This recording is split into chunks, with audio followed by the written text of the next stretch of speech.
आइए सुनिए गबन भाग 36। एक महीना गुजर गया। गोपीनाथ पहले तो कई दिन कलकत्ता की सैर करता रहा, मगर 4-5 दिन में ही यहां से उसका जी ऐसा उचाट हुआ कि घर की रट लगानी शुरू की। आखिर जालपा ने उसे लौटा देना ही अच्छा समझा। यहां तो वह छिप छिप कर रोया करता था। जालपा कई बार रमा के बंगले तक हो आई। वह जानती थी कि अभी रमा नहीं आए हैं, फिर भी वहां का एक चक्कर लगाने में उसको एक विचित्र संतोष होता था। जालपा कुछ पढ़ते पढ़ते या लेटे लेटे थक जाती तो एक क्षण के लिए खिड़की के सामने आ खड़ी होती थी। एक दिन शाम को वह खिड़की के सामने आई तो सड़क पर मोटरों की एक कतार नजर आई। कौतूहल हुआ, इतनी मोटरें कहां जा रही है। गौर से देखने लगी। 6 मोटरें थी। उनमें पुलिस के अफसर बैठे हुए थे।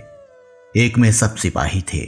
आखिरी मोटर पर जब उसकी निगाह पड़ी तो मानो उसके सारे शरीर में बिजली की लहर दौड़ गई। वह ऐसी तन्मय हुई कि खिड़की से जीने तक दौड़ी आई, मानो मोटर को रोक लेना चाहती हो।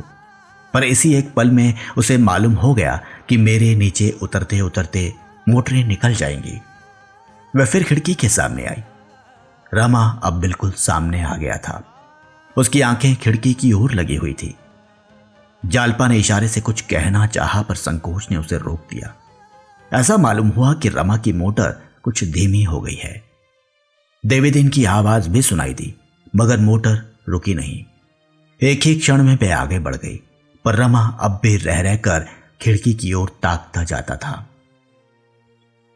जालपा ने जीने पर आकर कहा, दादा। देवीदीन ने सामने आकर कहा, भैया आ गए, वह क्या मोटर जा रही है। ये कहता हुआ वह ऊपर आ गया। जालपा ने उत्सुकता को संकोच से दबाते हुए कहा, तुमसे कुछ कहा। देवीदीन, और क्या कहते, खाली राम राम की। मैंने कुशल पूछी, हाथ से दिलासा देते चले गए। तुमने देखा कि नहीं।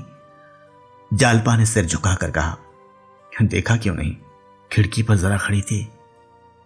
उन्होंने भी तुम्हें देखा होगा, खिड़की की ओर ताकते तो थे। बहुत चकराए होंगे कि ये कौन है। कुछ मालूम हुआ मुकदमा कब पेश होगा। कल ही तो। कल ही? इतनी जल्द? तब तो जो कुछ करना है आज ही करना होगा।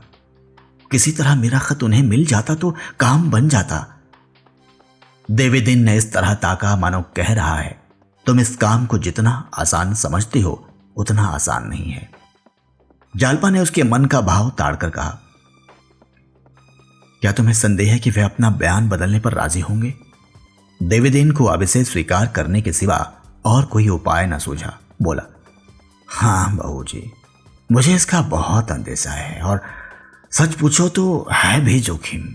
अगर वह बयान बदल भी दे तो पुलिस के पंजे से नहीं छूट सकते। वह कोई दूसरा इल्जाम लगाकर उन्हें पकड़ लेगी और फिर नया मुकदमा चलाएगी। जालपा ने ऐसी नजरों से देखा मानो वह इस बात से जरा भी नहीं डरती। फिर बोले, दादा, मैं उन्हें पुलिस के पंजे से बचाने का ठेका नहीं लेते। मैं केवल यह चाहती हूं कि हो सके तो अपयश से उन्हें बचा लूं। उनके हाथों इतने घरों की बर्बादी होते नहीं देख सकती। अगर वे सचमुच डकैतियों में शरीक होते तब भी मैं यही चाहती कि वे अंत तक अपने साथियों के साथ रहें। जो सिर पर पड़े उसे खुशी से झेले। मैं ये कभी न पसंद करती कि वह दूसरों को दगा देकर मुखबिर बन जाए। लेकिन यह मामला तो बिल्कुल झूठ है। मैं यह किसी तरह नहीं बर्दाश्त कर सकती कि वह अपने स्वार्थ के लिए झूठी गवाही दें। अगर उन्होंने खुद अपना बयान न बदला तो मैं अदालत में जाकर सारा कच्चा चिट्ठा खोल दूंगी, चाहे नतीजा कुछ भी हो। वे हमेशा के लिए मुझे त्याग दें, मेरी सूरत न देखें, यह मंजूर है, पर यह नहीं हो सकता कि वे इतना बड़ा कलंक माथे पर लगाएं। मैंने अपने पत्र में सब लिख दिया है। देवीदीन ने उसे आदर की दृष्टि से देखकर कहा, तुम सब कर लोगी बहू। हाँ, मुझे विश्वास हो गया। जब तुमने कलेजा इतना मजबूत कर लिया है तो तुम सब कुछ कर सकती हो। तो यहां से 9 बजे चलें? हाँ, मैं तैयार हूं।